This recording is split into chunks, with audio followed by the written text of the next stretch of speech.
Salut. Merci pour ton incitation. De rien. Donc on est à Brive, hein. Ah, ouais, c'est à Brive, Brive-la-Gaillarde. C'est-à-dire que c'est à, je sais pas combien de kilomètres c'est de Paris, mais en tout cas c'est à 1h30 de chez moi. C'est la vraie campagne, c'est-à-dire des gens normaux. Ouais. Donc, ouais, j'ai vu la différence entre Paris et ici. Ah oui, oui, c'est incroyable. Paisible. C'est incroyable. Non mais bon, moi j'ai vécu à Paris très longtemps, hein. J'aimais beaucoup Paris, mais c'est fini là. Je suis comme Thomas Dutronc, j'aime plus Paris. Parce que d'abord, je sais pas, trop de voitures, trop de ricanement aussi. Je comprends. Ça ricane, ça ricane. Trop de dans bruit. tout. Ouais, puis trop de gens qui disent du mal, et puis qui jugent, et puis qui pensent qu'ils sont au centre du monde alors que c'est fini depuis 40 ans. Hein. Ouais, Terminé tout ça. je te comprends. Donc est-ce que tu peux te présenter rapidement pour ceux qui ne te connaissent pas, pour nos camarades? Présenté, bah écoute, voilà, j'ai 77 ans. Waouh. Je suis né en 40, j'ai eu un père extraordinaire qui s'appelait François Perrier, qui était un acteur très connu en France au théâtre et au cinéma.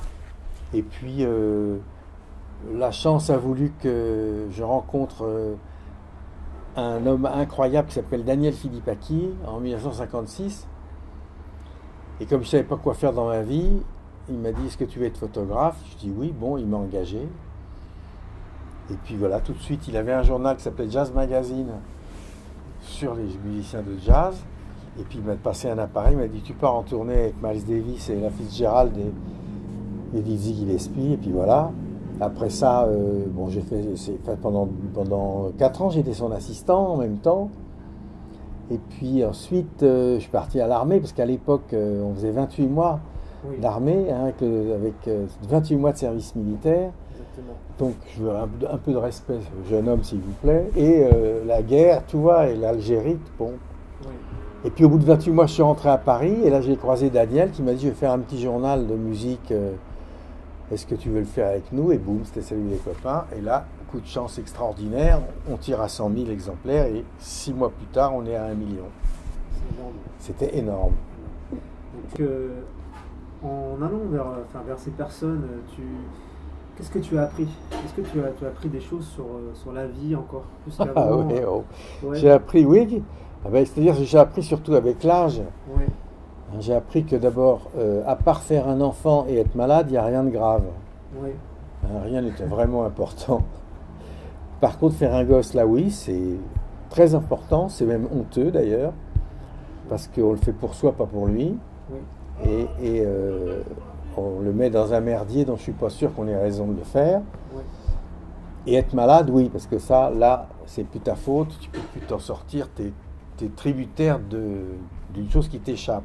Ouais. Sans ça, le reste, arriver dans la vie, être célèbre, avoir du pognon, tout ça, alors là, c'est pas... C'est vrai. Rien n'a vraiment d'importance. Ce que j'aime bien, ce que tu dis par rapport à la photo, il ne faut pas prendre des photos pour prendre des photos, il faut profiter de l'instant présent. Oui, c'est-à-dire que le danger d'être photographe, Ouais. mais c'est dans ça que moi, je suis pas un vrai photographe. Oui. Parce que d'abord, j'ai pas fait que ça dans ma vie. J'ai fait ça pendant 15-20 ans C'est maximum. ça. Bon, Ouais. ça, j'ai fait du cinéma, j'ai fait plein d'autres choses. Mais un vrai photographe, il prend le risque de tout le temps photographier au lieu de vivre les moments. Ouais. Alors, il les vit à travers la caméra, mais il les vit pas vraiment avec les gens. C'est vrai. Donc, c'est un peu dangereux. C'est certainement formidable pour le résultat des photos. Mais ça, c'est un métier que je ne sais pas faire, moi. D'abord parce que j'ai horreur de la réalité, la vérité. Je m'en fous complètement. Moi, ce qui m'intéresse, c'est de faire du spectacle. Donc, toutes les photos que je faisais, c'était toujours du spectacle. C'était toujours mis en scène, c'est toujours faux. Même celle qui a l'air vraie, c'est faux. D'accord. Toujours. À part Bob Dylan, voilà. Parce que lui, comme je ne comprenais rien de ce qu'il disait, lui non plus, donc, tu vois, on n'arrivait pas à communiquer vraiment. Donc ça, les photos de Dylan, elles sont vraies. Tout le reste, c'est faux. Même Mick Jagger dans la rue, en train de se retourner au milieu de la foule, je lui ai dit: bon, attends, recommence. C'était faux. C'est fou, ouais. Ouais. Il n'y a que ça qui m'intéresse, moi, c'est le faux. Mais voilà, c'est ça qui est intéressant, je trouve, dans la photo. Maintenant, il y a différentes façons de faire des photos. Il y a des mecs qui sont très forts pour montrer la réalité. Bon, ils le feront beaucoup mieux que moi. Mais comme moi, je n'avais pas besoin de photographier tout le temps, d'autant plus qu'il ne faut pas oublier que c'était un journal qui était fait pour les adolescents. C'était quelque chose de totalement nouveau dans les années 60. Et donc le but, c'était de faire des photos pour qu'ils puissent les mettre au mur de leur chambrette. Oui. Ben oui, puisque finalement, il y a le lien entre tous ces chanteurs, ou ces musiciens qu'ils admiraient, c'était nous. C'était le journal et l'émission. Ouais. Donc, fallait faire en sorte que ça soit... que ça leur fasse plaisir à mettre sur leur mur, quoi. Donc c'était du spectacle, c'est tout, c'était pas plus que ça. Ce que j'aime bien chez toi, c'est que tu as plusieurs vies différentes. C'est-à-dire que tu te considères comme un visiteur. Je suis un visiteur et même un dilettante. Ouais, carrément. Ouais, carrément, parce que j'ai jamais rien fait complètement, ni haut ni jusqu'au bout. Pour être un grand photographe, un grand metteur en scène, un grand écrivain, il faut faire que ça toute sa vie, tracer le même sillon tout le temps, et une volonté. Et puis, il faut aussi vouloir être un grand. Quand on fait de la photo, par exemple, bon, bien sûr que c'est certainement beaucoup de travail avant, il faut y avoir pensé, tout. Mais enfin, si c'est pas facile, il faut que ça ait l'air facile. Il n'y a rien de plus insupportable que les gens qui te font sentir que ce qu'ils font, c'est difficile. C'est une tâche, quoi. Voilà, C'est une tâche, quoi. c'est profond et tout, c'est difficile. Non, fais-le, mais tais-toi. Oui. Non, c'est la différence entre deux. Pareil, il y a deux grands danseurs extraordinaires, sont Fred Astaire et Gene Kelly. Bon, Gene Kelly est un extraordinaire danseur, mais quand il fait quelque chose, ça se voit. Hein, il y a un côté... Non. Gene Kelly, ça sent le... Attention, je vais le faire, vous voyez, je l'ai fait. Bon. L'autre, t'as l'impression qu'il fait ça en se lavant les dents le matin. C'est beaucoup plus élégant, ça a l'air facile, alors que c'est le même travail. Tu as rencontré des gens de la mode également. Oui, mais ça c'est grâce à ma sœur Anne-Marie, qui dirigeait le journal Elle depuis 30 ans. D'accord. Et moi j'étais à Los Angeles, j'étais parti aux États-Unis faire des films publicitaires. Bon, j'avais toujours rêvé d'Amérique comme tous les gens de ma génération. Et j'étais ravi d'y être allé. Maintenant, ça va. Au bout de 10 ans, j'avais quand même compris que le cinéma m'avait un peu baisé. Parce que l'Amérique, c'est surtout au cinéma que c'est bien. Oui, c'est sûr. Donc, voilà, j'ai été dans le film, j'ai vu que c'était pas pareil. Mais je suis ravi de l'avoir fait. Mais enfin, bon, comme toute personne normalement constituée, je vivais à Los Angeles et forcément, je m'emmerdais un peu.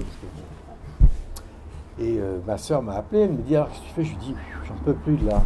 Elle me dit, reviens, j'ai un journal, t'as qu'à refaire des photos. Alors hop, j'ai acheté pareil et j'ai recommencé.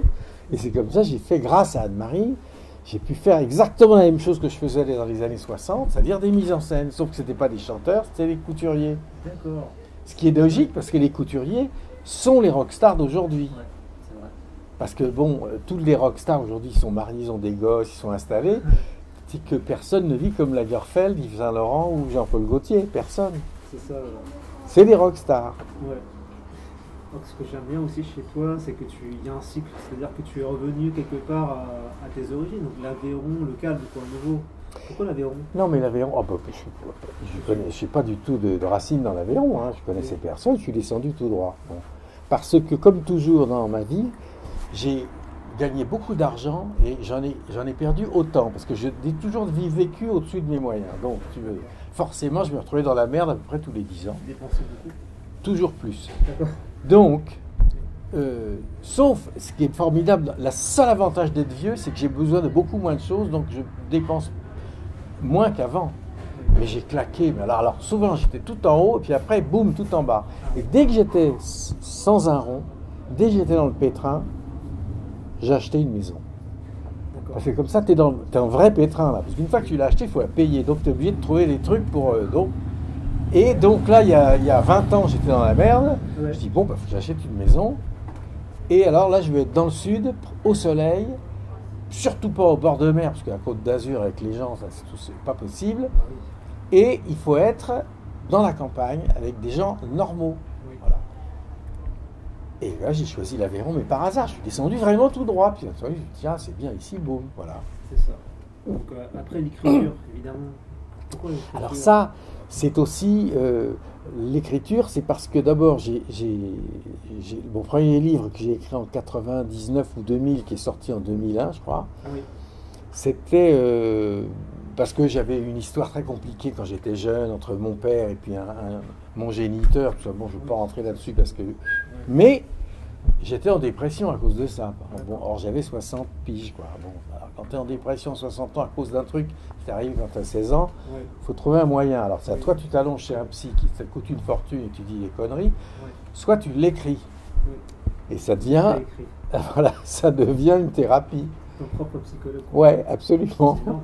Ouais. Et voilà, donc ça a été. Et alors là, j'ai pris goût formidablement parce que écrire, ce qui est merveilleux, c'est qu'au fond, moi, j'ai pas fait ce que je voulais dans la vie parce que à cause de cette histoire de 16 ans, parce que j'avais mon père qui était un acteur extraordinaire et l'autre qui était un chanteur, musicien extraordinaire. Et comme je voulais pas ressembler au musicien que je veux ressembler à mon père, j'ai donc arrêté la musique parce que moi j'étais musicien. Et ce que j'aime dans l'écriture, c'est que c'est de la musique. Ouais. La musique, des mots. C'est ça. Mais c'est vraiment de la musique, quoi. C'est vrai. Donc, est-ce que tu vois des conseils pour les jeunes qui veulent se lancer? Ah oui, absolument. Premièrement, ne jamais écouter les conseils, déjà. Faire que ce que vous avez dans la tête, les mecs. Ouais. Parce que même si vous vous trompez, vous avez forcément raison puisque c'est vous l'avenir.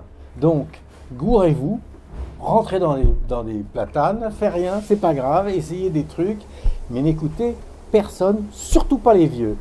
Parce que les vieux, ils sont très sympathiques, mais leur expérience, faut pas qu'ils me racontent à moi de salade, l'expérience, ça sert à rien.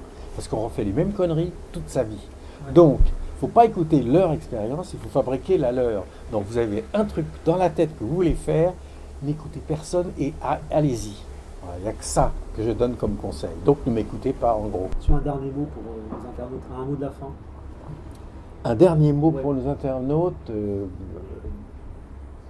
oui, donc vous ne faites pas chier, quoi. Et surtout essayez tout ce qui vous passe par la tête. Parce que la vie c'est très court, ça passe très très vite. Hein, et que c'est le sujet d'ailleurs de mon prochain livre. Ah, ouais, non, mais je ne fais pas la promo, mais je suis obsédé par cette idée, puisqu'il sort dans 2 mois. Donc je suis obsédé par cette idée.